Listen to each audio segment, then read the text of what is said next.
I'm with Saleem Anfous from Paideia International Development. Now, Saleem, what is Paideia? Paideia is an organization that is here in Bethlehem and actually in Beit Sahur. It started in 2007 with our CEO, Eric. He's from the States, who first he was studying here, and then he saw some needs in the country, and that's how he started the organization. And how was it started? What was the vision behind it? He saw that there is a lot of need in the youth. We saw because of the conflict that's going on that the youth don't have a clear vision of their future. And with Paideia and its focus on leadership development, we try to guide the youth and adults through experiential learning how to properly be effective in the community and also in themselves. And what's the mission of the organization? So the mission of the organization is basically to inspire transformation throughout the Middle East by guiding both Christians and Muslims through experience that educates as well as engage. And what programs do you do with Paideia? Right now we have three main programs.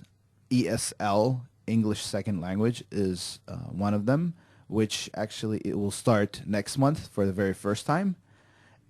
We noticed that with 90% of the economy that is provided in Bethlehem and also in Palestine is coming from foreign aid, there's a lot of help and there's a lot of influence by the English language. English language is important here in Palestine, we noticed.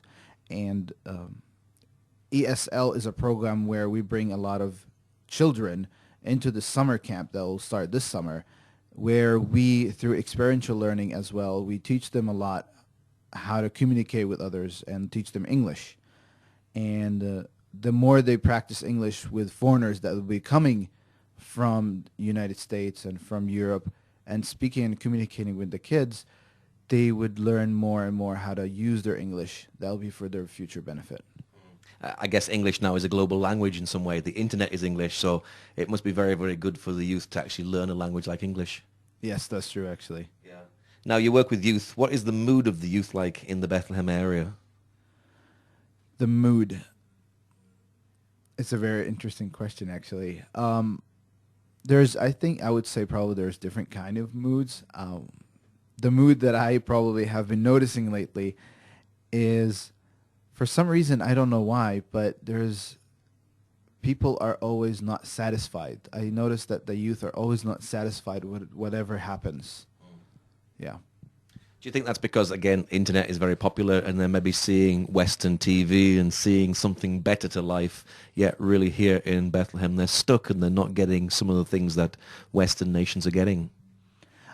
Probably that's one of it. I think, to be honest, also a lot of the internet focus. People are rather sit behind a computer in their house and just use either check Facebook or YouTube or other websites and not do actual activities with other friends outside. And it's sad because, as like for Paideia, one of the programs that we do is Living Branches, and it's a Christian program where we do programs with college students. Right now, we do a once a month hike where during that hike we try to have a topic from the Bible where we talk about how as Christians we have to implement our faith back in the community, how to be involved and effective back in the community. And the hiking places that we go to, it's beautiful. It's a lot of the youth enjoy it. They've never seen something like this. We go caving. We have caves here in Palestine. We have climbing areas. We have rappelling. We have a lot of activities that they're also the same thing like in the West, but because they don't go out, they miss these things. Now, there's for Palestinian children and youth, they can't really travel. There is quite a bit of unemployment and it's difficult to get a job. Is there a feeling of hopelessness here amongst the youth? There is. Actually, I would say more than 50% there is a lot of hopelessness. Do a lot of youth feel they just want to leave and go somewhere else like America or Canada or England just for a better life and a better easy life? Sadly, yes. Yes. How would you get people to stay here when, rather than actually leave? You can understand why people do leave, but also as well at the same time you want people to stay here. How would you get them to stay here in the land? Well, as for Paideia, what we do is also another program is called Impact Program, where we bring a lot of youth and also as well adults into programs at our center where we have it at Beit Sahur. And there, one of the programs that we do with the youth and adults is basically communication and leadership, team building, creative thoughts, problem solving. And these help them how to solve any problems, how to build relationships with other in this community. And things like this will help people to discover a lot of new stuff in their country.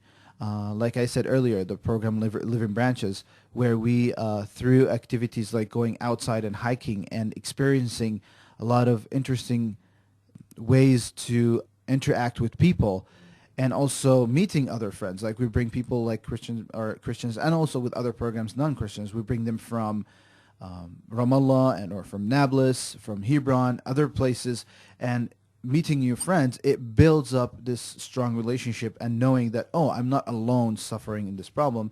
A brother of mine or a friend of mine, he's actually suffering the same thing, and it kind of encouraged them to find better ways to live in their community.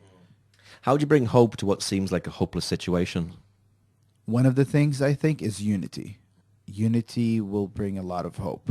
When we talk with each other more and we know and we share each other's struggles, it helps to bring better hope, I guess. And how do you stay positive when you can struggle with many of the same issues that the youth are struggling with as well? So how do you bring something positive to them when you're struggling yourself? I think one of the ideas that probably always stuck in my head is, there's always a light at the end of the tunnel. And yes, we are struggling. Yes, I am struggling. Yes, I always wake up and probably every day I expect that there will be a new struggle that I have to face.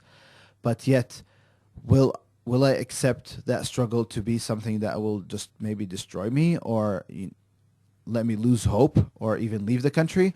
Or will that struggle make me strong enough that I actually be afterwards a person that I could be effective and change and help actually a lot of people who probably in the future will struggle like what I did right now. Youth is the future and the hope of the nation. So why do you do what you do? I do it for probably a lot of reasons. I don't want to say all of them, but I think one of the reasons is I lived here in Palestine. I'm a Palestinian. I grew up with the struggles like the youth are struggling right now. Thank God I have been guided by friends and through work and through God that how to face my struggles. And my mission now and my purpose now is to basically help youth that are struggling the same way I am struggling, to basically help them with what they're struggling and basically show them what they could do in the future and better to avoid the struggles that I have struggled in. And what's your prayer for youth here in Palestinian areas? Main prayer. One of them, actually, I would say, the main prayer I ask people to pray for is for Palestinian youth, basically, to not lose hope, but also justice. To have more compassion and justice, basically just like what Jesus is teaching us about justice and love. And if there's any youth that are listening that would like to get involved or anybody in the West would like to know more about your organization, you have a website. What's your website address for people who'd like to know more?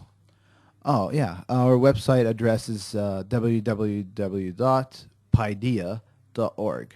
And how do you spell Paideia? Paidia. Okay, Saleem, thank you very much. Yep, thank you.